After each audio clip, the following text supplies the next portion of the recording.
তো কাল থেকে আবার একটা নতুন ট্রেডিং সেশন শুরু হচ্ছে।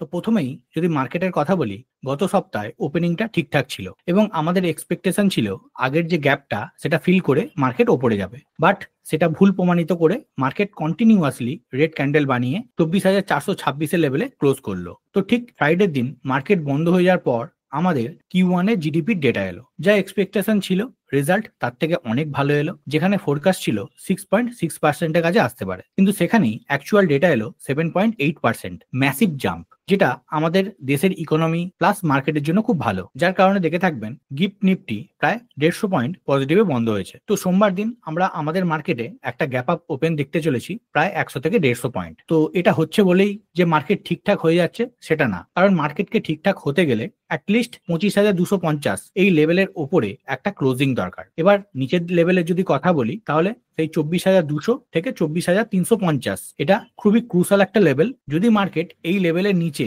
একটা ক্লোজিং দিয়ে দেয় তাহলে মার্কেটকে আমরা 23,800 লেভেলেও দেখতে পাবো এবং এর নিচে সোজা 23,200 মানে প্রায় 1,000 পয়েন্ট ডাউন সাইডে আসতে পারে। এবং আমার মনে হয় এগুলো হচ্ছে পারফেক্ট সময় ইনভেস্টমেন্ট করার জন্য। মানে ভালো কোম্পানিতে, ভালো ফান্ডামেন্টাল যেসব কোম্পানিগুলো আছে সেখানে আমরা এই সব লেভেলে যদি মার্কেটকে পাই তাহলে আমরা অল্প অল্প করে ইনভেস্টমেন্ট শুরু করতে পারি। তো গত শুক্রবার দিন আমাদের Q1 এর জিডিপি ডেটা এলো, যেটা খুব ভালো এসছে। তো সেখানে সব থেকে বেশি পজিটিভ কন্ট্রিবিউশন ছিল ম্যানুফ্যাকচারিং সেক্টর এবং ইনফ্রাস্ট্রাকচার কনস্ট্রাকশন গুডস এর সেক্টরে, এবং মাইনিং সেক্টরে একটু খারাপ হয়েছে এবং সার্ভিস সেক্টরও মোটামুটি ভালো ছিল। তো এখন সবার মনে একটাই প্রশ্ন, যে আমাদের যে জিডিপি এত পার্সেন্টেজে বাড়ছে সেটা কি সামনের দিনে কন্টিনিউ থাকবে? তো এর জন্য আমি দুটো পয়েন্ট ডিসকাস করবো। ফার্স্ট হচ্ছে নেক্সট আরবিআই এর যে মিটিং আছে সেখানে আমাদের দেখতে হবে যে Q2 এবং Q3 জিডিপির ফোরকাস্ট কি করছে এবং অ্যাকচুয়াল ডেটা কতটা আসছে, মানে কতটা জিডিপি ডেলিভার করতে পারছে। আর সেকেন্ড হচ্ছে ইউএস এর যে ট্যারিফের প্রভাব এই Q1 এর ডেটাতে ছিল না। এবার দেখার বিষয় যে ইউএস এর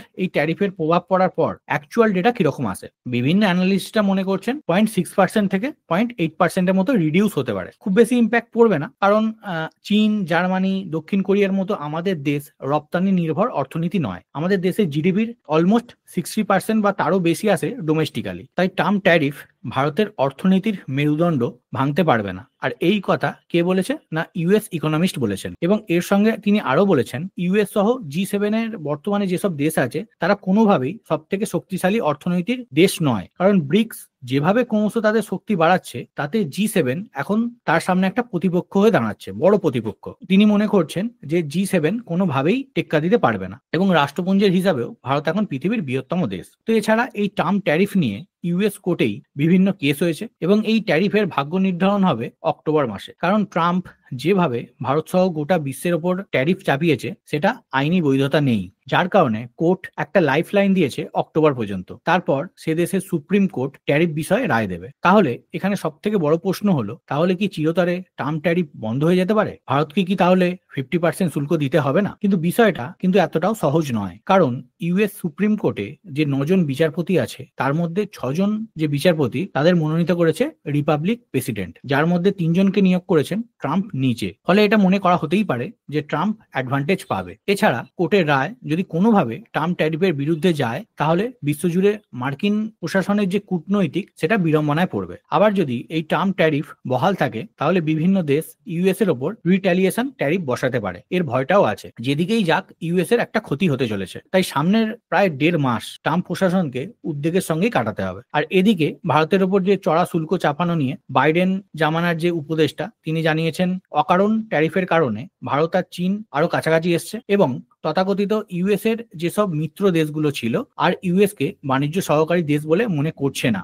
বিশ্বাসযোগ্যতা একদম তলানিতে ঠেকেছে। তাই ভারতের এক কেন্দ্রীয় আধিকারিক জানিয়েছে ইউএস যদি ভারতের সঙ্গে দ্বিপাক্ষিক বাণিজ্য আলোচনা শুরু করতে চায় তাহলে প্রথমে এই বর্ধিত শুল্ক কমিয়ে তারপর আলোচনার পথে হাঁটা শুরু করতে হবে। কারণ আমরা মোটামুটি ইউএস এর অল্টারনেটিভ খুঁজে ফেলেছি। টার্ম ট্যারিফের প্রভাবে যেসব শিল্পক্ষেত্রকে কঠিন পরিস্থিতির মধ্যে পড়তে হচ্ছে সেই সব শিল্প যাতে অন্য বিভিন্ন দেশে রপ্তানি করা যায় তার তার ব্যবস্থা করছে কেন্দ্র। এছাড়া আমাদের পিএম প্রথমে জাপানের ভিজিট করেছে, তারপর চায়নাতে। তো জাপানের সঙ্গে অনেক ডিল কমপ্লিট করেছে, যার মধ্যে উল্লেখযোগ্য ঘোষণা হলো যে জাপান আগামী 10 বছরের মধ্যে 10 ট্রিলিয়ন জাপানিজ ইয়েন বিনিয়োগ করবে আমাদের ইন্ডিয়াতে, তার প্রতিশ্রুতি দিয়েছে। এবং যৌথ অর্থনীতি বৃদ্ধি, নিরাপত্তা, প্রযুক্তি এক্সচেঞ্জ এইসবের মাধ্যমে একটা রোডম্যাপ তৈরি করেছে। প্রতিরক্ষা ক্ষেত্রে মানব সম্পদ বিনিময় এইসব থেকে শুরু করে digital innovation, clean energy, critical minerals এবং স্পেস এক্সপ্লোরেশনেও একসঙ্গে কাজ করবে জাপান এবং ইন্ডিয়া। এবং আহমেদাবাদ থেকে যে মুম্বাইয়ের বুলেট ট্রেন চালার কথা আছে, সেটাও কাজের অগ্রগতি আসবে। তো মোটামুটি জাপান ভিজিট সফল হয়েছে, যার কারণে জাপান যে ইউএস ট্রিপ সেটা ক্যান্সেল করেছে। যেখানে ইউএস জাপান ট্রেড ডিল নিয়ে কথা হওয়ার ছিল, সেটা তারা ক্যান্সেল করেছে। তো মোটামুটি এটা ভারতের একটা বড় জিত বলতে পারা যায়। এবার দেখার বিষয় এসসিও সাবমিটের জন্য যে আমাদের পিএম চায়নাতে আছেন, সেখানে কতটা পজিটিভ ইম্প্যাক্ট আসতে পারে। কারণ আমরা দেখেছি যে 7 বছর পর ইন্ডিয়ার পিএম চায়না ভিজিট করেছে। তো এখানে যদি কোনো পজিটিভ আউটকাম আসে, সেটা আমাদের দেশের জন্যও খুব ভালো হবে এবং আমাদের অর্থনীতির জন্যও খুব ভালো হবে। কারণ জিওপলিটিক্যালি কোনো দেশ কারোর বন্ধু হয় না, কারোর শত্রুও হয় না, ঠিক আছে। আমরা দেখি কি আমাদের নিজের দেশের ইন্টারেস্ট, যেখানে আমাদের দেশের ইন্টারেস্ট আছে সেখানে আমরা যাব। যদি আমাদের দেশের উন্নতি হয় তাহলে আমরা সেখানে আছি। এই চায়না ইন্ডিয়া ভিজিট নিয়ে যখন ডিটেলস আসবে তখন আমি একটা ভিডিও বানিয়ে দেবো। তো আজকে এখানেই আমার ভিডিওটা এন্ড আপ করলাম।